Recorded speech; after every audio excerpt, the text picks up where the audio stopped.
Hello student, তোমরা কীরকম আছো? আমি ক্লাস 5-এ পড়ি। তো এটা হলো মাস্টারদার পড়া। তো ঠিক আছে, তোমাদেরকে আমরা কয়টা 5টি প্রশ্ন বলে দিচ্ছি। তো লেখা আছে আমাদের দেশের নাম কি? ওটা আমাদের দেশের নাম কি? ভারতবর্ষ।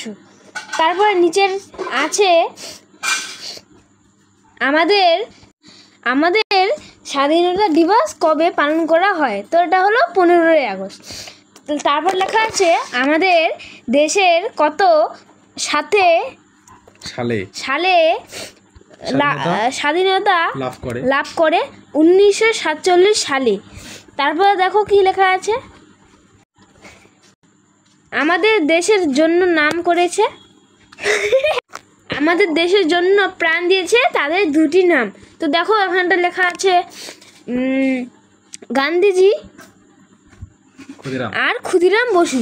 তো আবার লেখা আছে চট্টোপাধ্যায় গ্রামটি কোন জায়গায় অবস্থিত? তো আমি প্রশ্ন উত্তর বলছি বাংলাদেশে। আজকের জন্য এইটুকু ক্লাস, টাটা।